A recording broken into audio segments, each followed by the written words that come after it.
Hey, it's Heather, and welcome to Adventures in Gardening.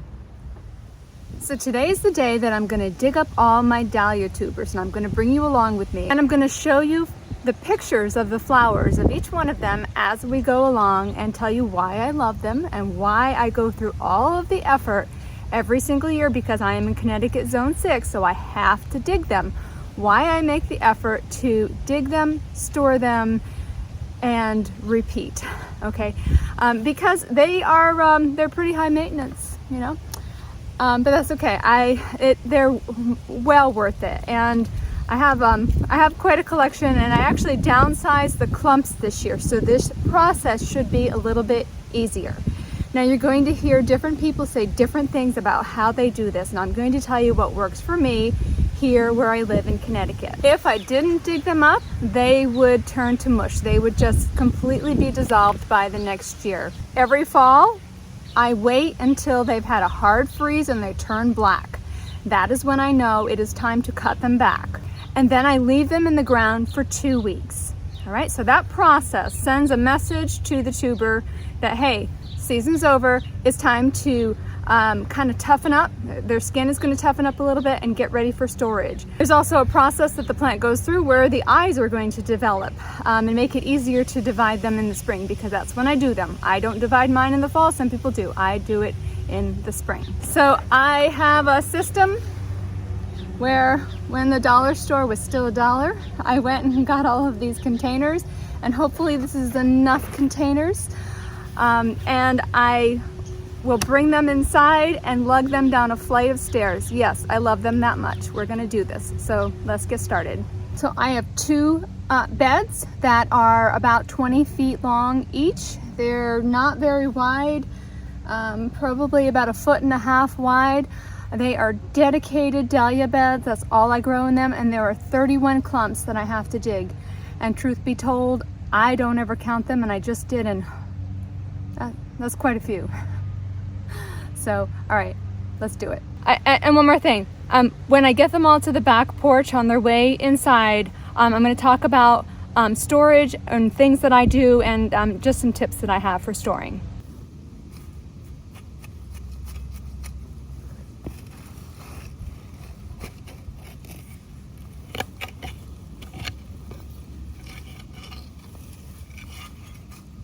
All right, so every single one is tagged now. It'll either be my handwritten tag that I stick inside one of their old canes, or like behind me, this is because I had to tag them with ribbon when they were still completely huge, so I had to crawl underneath and tag them.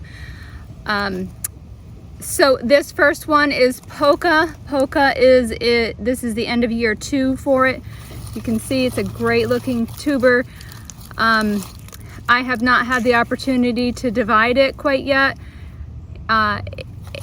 It is probably one of the prettiest dahlias that I have seen. It is just gorgeous. I love the large yellow center of it, and the bees love it too.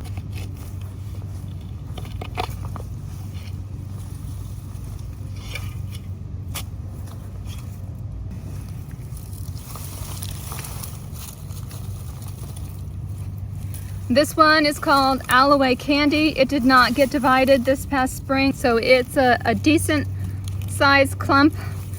Some of the clumps I divided were so big. I loved Aloe Candy this year. This was a fantastic year for it.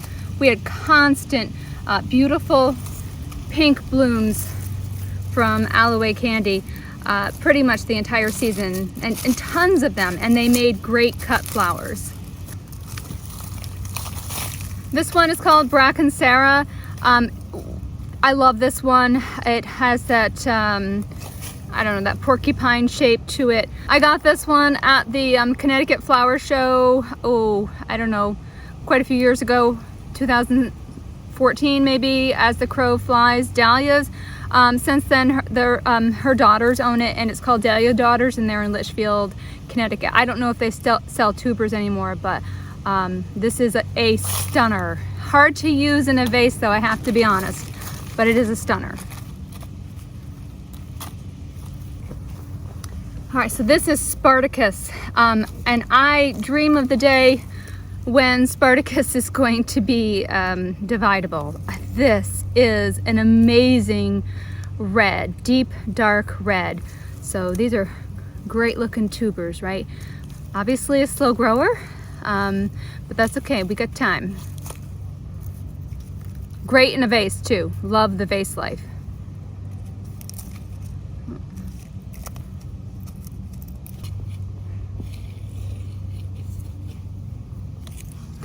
And this one's Maniac. Maniac is just unbelievable. It reminds me of a Muppet. It's big and fluffy, and I divided it every which way to Sunday this past spring. So I have quite a few of them. I sold quite a few of them to people. Got to find a place to put this in.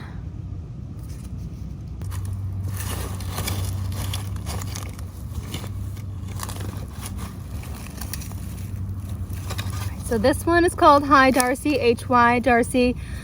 This was another, as the crow flies, Dahlias, Dahlia daughters. This is very prolific dahlia. I've divided it lots of times. I love it. It has that big, large center with the pollen that the bees just adore, especially in the fall, when there's not a lot to choose from. So if you want a lot of pollinators in your garden, plant dahlias.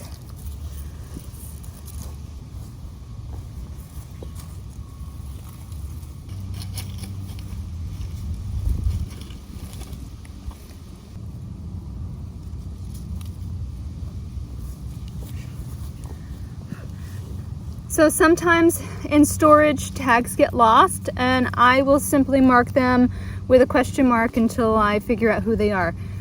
This is Myrtle's Folly, and I have very much enjoyed this dahlia.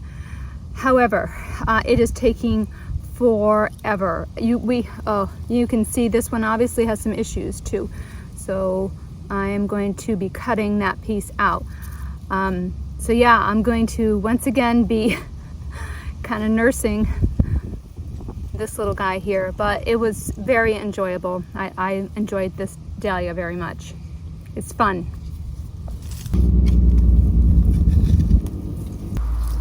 You'll note that as I'm digging these with my fork, I'm trying to give them a lot of space around them, so I start out a lot further. I still am going to end up clipping some of these. This is Bahama Mama, a very vigorous, likes to multiply quite quickly, great vase life, great shape, goes with a lot of different colors. So I like Bahama Mama.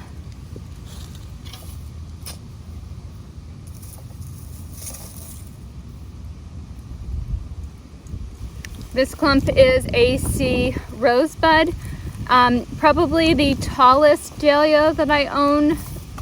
Multiplies very quickly, and its tubers has great, makes great cut flowers. It is on the smaller side. It's got that red and yellow look to it. Blooms constantly. You constantly have blooms on this one. This is a red cactus dahlia. Multiplies very quickly. It looks good in my house. I have vases that I keep full in the house. The bathroom is one of them where the walls are gray and then there's white, and this red just looks really nice with it.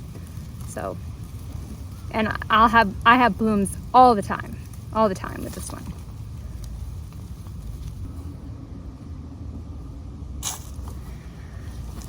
This is Boogie Nights. Boogie Nights is an almost neon looking purple. Hard to match up really with other flowers, but you know what? It looks good with red. So I will often put this in with the cactus dahlia. All right, so this guy right here is Senior's Hope. This is the end of year 2 for it, and it divided itself. Look at this, and I have these weird little clumps here. I have big dreams for this one. It is not going to go in this border anymore. It's too short and I want to give it space. This is a great cut flower and it looks good even when it gets older. But my dream is to put it in the front bed. So I might be able to do that next year. Looks like I've got 3 parts to it. And then in my other hand is Fuzzy Wuzzy. And I so want Fuzzy Wuzzy to be a thing. This is the end of year, yeah, the end of year 2 for this one too, but it's so tiny. At least it's a clump. I find that I have a harder time with tiny clumps in storage than the large clumps.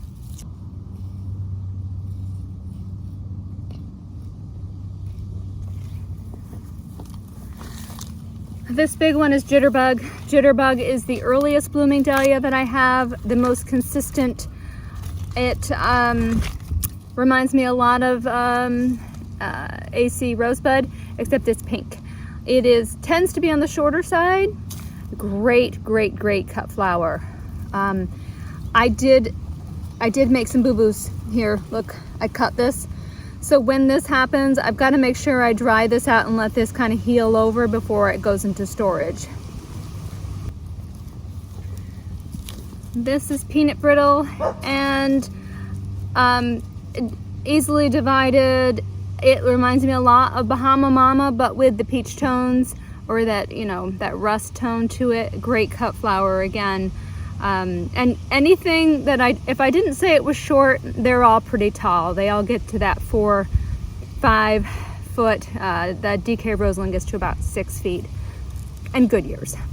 And then this is the reason that I dig dahlias up. Yeah, you could go every year and you could buy new, okay? And some people do that. But if you really like something, some of these are going to disappear if we don't keep saving them. And this is an example of one that I've had a hard time finding. And I thought I had lost it, but look at that. Okay, it's called Rinfu. And I do have some pictures of this in vases as well as in the garden. But this is a great cut flower. It's a very unique dahlia, very large flowering. I need to buy some white dahlias this year to kind of go with this because it's hard to match anything else up to it. So the rest of everything, I'm just going to go ahead and dig them because it's just repeats of the same. So everything fit into 14 containers, which is awesome because last year it was so much more, and because the clumps were really large. I actually thought, yeah, I don't know if I want to do this anymore because they were hard to handle. So I'm really glad that I took the time to divide them this past spring. Now let's talk storage. I'm petting the cat, by the way. The cat is down here. So storage, what works for me? You're going to hear a lot of different things, okay, from a lot of different people, and they're all right. Everybody's right, because what works for me might not work for you, but you can always glean a little bit every time you hear somebody talk about how they store, you know, their dahlias. So again, I am in Connecticut Zone 6, and I store my dahlias in a basement. We have a stone foundation basement, and the temperature down there is anywhere between 40 to 50 in the winter time. All right, so you have to think where that kind of temperature range. I actually more towards the 40s is better for them. It's much better, but right now it's still on the warm side. So if you have an unheated garage and it doesn't freeze, that would be a really good thing. So you got to think, you can't leave them in an out shed that is going to freeze solid, because yeah, your dahlias are not going to like that. And what you saw me as I pulled the clumps out of the ground and I brushed some of the dirt off, that is as much dirt as I pull off. I don't wash my dahlia tubers. A lot of people do, and you're right. You're right, I'm right. We're both right. We're all right. Everybody's right here, because you got to do what works for you. I really think where you store them matters to the process that leads up to that. So it's kind of individual, you know what I mean? So I leave the soil on. I leave them in these bins, and I do not stack the bins on top of each other. I've got good airflow all winter long. I am able to inspect them. All right, so here is my inspection schedule for the winter. Christmas, Valentine's Day, St. Patrick's Day. okay? Christmas, Valentine's Day, yeah, those are the dates that I inspect them. And I take a flashlight because I don't have good lighting downstairs. I mean, there's lights, but I like to really look at them. I want to make sure. Very rarely have I ever seen like fungus or mold. I don't get that problem. What will happen though is they will dry out. So I take a spray bottle, actually I keep a spray bottle in the basement just for this purpose, and I will just give them all a good mist. All right, so that is my maintenance for the winter time. And then come the end of March, that is when I wake them up, and that's a whole nother story for a whole nother day. Now there's going to be some things that you are going to do different, and I would love to hear that, because I mean, it's not a perfect system, right? It's what works right now. These containers, all right, these containers right here, took me a long time to figure this out. I was using like cardboard boxes with lids and putting like the shavings in there, and so I've kind of just, you know, morphed into what you see right here. This is for the smaller ones. I have that smaller clump of Senior's Hope. And for really small ones, I don't want them to get lost. I find that the really small ones are the ones that are going to dry out. Annabelle, I do hear you, honey. I do. She sees the CAT. The smaller ones go in bags so that they don't get misplaced. And then it also signals my brain, take extra special care of them, okay? All right, so I'd love to hear how you guys do it, so leave me a comment below. Thumbs up if you enjoyed spending time in the garden with me today, and subscribe so you don't miss out on the next adventure in gardening. See you soon.